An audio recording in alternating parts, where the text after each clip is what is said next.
तो कैसे हो आप लोग। 2015 champions league round of 16 Barcelona से 6-1 की हार लेने के बाद फिर से उनाई एमरी आया है बार्सिलोना का कैंप नाउ स्टेडियम, बार्सिलोना से बदला लेने के लिए वियारियल के मैनेजर के तौर पे। इस बंदे ने क्या सोचा था, ये एमएसए नहीं है और बार्सिलोना इस वक्त अनस्टेबल है तो मैं बार्सिलोना को आसानी से हरा दूंगा।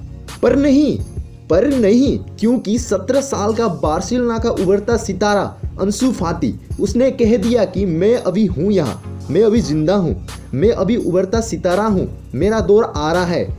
और इसी के चलते बार्सिलोना ने अपने नए सीजन की पहली मैच 4-0 की बढ़त से जीत ली है। तो आज की इस वीडियो में हम करेंगे कल हुए बार्सिलोना वर्सेस वियारियल मैच का टैक्टिकल एनालिसिस और जानेंगे कि कोमान द्वारा लीड की गई बार्सिलोना टीम क्या फिर से उतनी ही खतरनाक हो पाएगी कि नहीं। तो चलिए वीडियो शुरू करते हैं। तो सबसे पहले हम बात कर लेते हैं लाइनअप और फॉर्मेशन की, जहां पर हमें वियारियल साइड की 4-4-2 की फॉर्मेशन देखने को मिली। वहीं पर बार्सिलोना की कोमान की फेवरेट फॉर्मेशन जो कि है 4-2-3-1 फॉर्मेशन, जहां पर हमें डिफेंस में कुछ खास ऐसा चेंज देखने को नहीं मिला।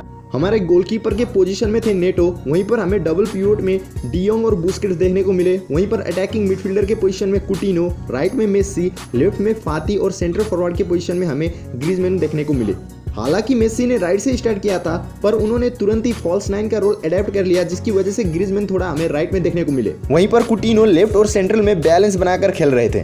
मैच शुरू हो जाने के कुछ मिनट तक बार्सिलोना ज्यादा अटैकिंग फुटबॉल नहीं खेल रही थी, क्योंकि वियारियल के 2 सेंटर फॉरवर्ड ने बार्सिलोना के 2 डिफेंसिव मिडफील्डर को मार्क कर लिया था, जिसकी वजह से बार्सिलोना पोजीशन रख रही थी। पर कुछ मिनटों के बाद बार्सिलोना ने लेफ्ट से अटैक करना चालू कर दिया था और पूरी मैच के दौरान वो लेफ्ट से ही अटैक कर रही थी। पूरी मैच में लेफ्ट से अटैक करने का मतलब ऐसा भी हो सकता है क्योंकि बार्सिलोना के पास नंबर 9 स्ट्राइकर नहीं है, जिसकी वजह से अगर वो सेंट्रल से अटैक करती तो वो बॉल को फिनिश करने के लिए नंबर 9 स्ट्राइकर नहीं होता, जिसकी वजह से लेफ्ट से अटैक करने के लिए बार्सिलोना को ज़्यादा आसान हो रहा था। और यहाँ पर तारीफ करनी होगी जोर्डी अल्बा, कुटिनो और अंसु फाती की, जिन्होंने बहुत ही अच्छी तरह लिंक करके वियारियल की साइड को प्रेशर में डाल दिया था। तो बेसिकली जब जोर्डी अल्बा के पास बॉल आ रहा था तब वियारियल का एक मिडफील्डर उसे मार्क करने के लिए आ जाता था, तो उसी वक्त कुटिनो सेंट्रल से लेफ्ट की तरफ स्लाइडली शिफ्ट हो जाता था और जिसकी वजह से अंसु फाती को क्लियरली स्पेस मिलता था पास रिसीव करने के लिए। पर जब राइट बैक वियारियल का राइट बैक अंसु फाती को मार्क करना चला जाता था तो उस वक्त कुटिनो को फिर से स्पेस मिल जाता था फॉरवर्ड रन्स बनाने के लिए, या फिर जब कुटिनो को मार्क कर लेता था वियारियल का राइट बैक तो अंसु फाती को स्पेस मिल जाता था फॉरवर्ड रन बनाने के लिए। तो इस तरह कुछ कनेक्ट हो रहा था। और मैचेस में कुछ वक्त फ्रैंकी डियोंग, लिंगलेट और पिक के साथ मिलकर 3 मैन डिफेंस बना लेता था, जिसकी वजह से विंग बैक को आगे बढ़ने का मौका मिल जाता था। और बार्सिलोना का पहला गोल भी कुछ इसी तरह आया था, जब डिफेंस से लॉन्ग बॉल अल्बा के पास पहुंच जाता है, जो कि रन बना रहा था फॉरवर्ड की तरफ, की वजह से उसे स्पेस मिल जाती थी। और उसके बाद उसने फाती को बॉल दे दिया, जिसकी वजह से फाती का absolute banger shot goal post में जाके इंड हुआ।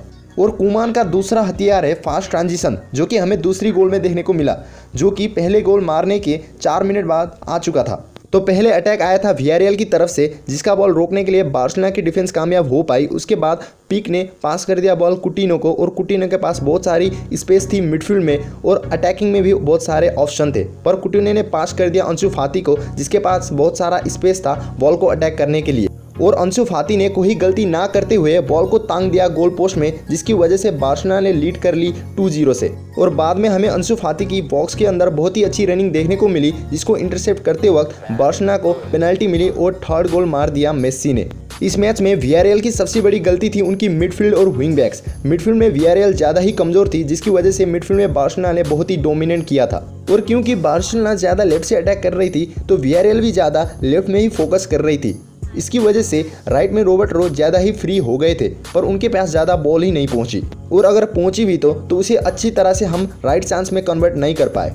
और अगर मेस्सी फॉल्स 9 पोजीशन से ही खेलने वाले हैं तो राइट में हम ग्रीजमैन की जगह ट्रिंकाओ को रख दे, और राइट बैक में अगर डेस्ट आ जाए तो हम राइट से भी उतना ही डेंजर क्रिएट कर सकते हैं।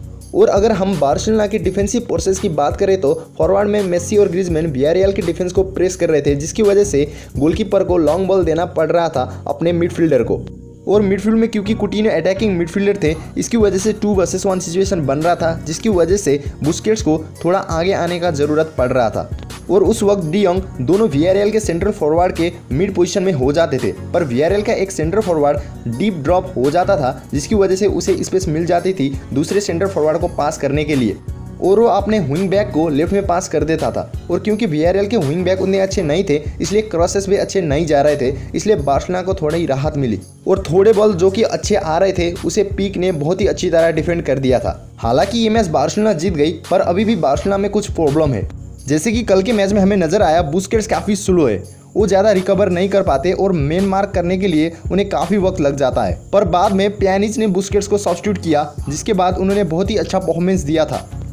तो शायद हो सकता है कि अगले मैच में कोमान, प्यानिच और डी यंग को डबल पिवट पोजीशन में खिला सकते हैं। और बार्सिलोना की दूसरी प्रॉब्लम है बार्सिलोना की राइट साइड। हालांकि कोमान ने कहा कि ग्रिजमैन ने बहुत ही अच्छा परफॉर्मेंस दिया, पर राइट विंग में ऐसा प्लेयर होना चाहिए जो कि राइट विंग में अटैक कर सके, और ट्रिंका उसके लिए बेस्ट हो सकते हैं। और अगर मेसी ज़्यादा matches as a false nine खेले तो ट्रिंका को राइट साइड में ज़रूर चांस मिलना चाहिए।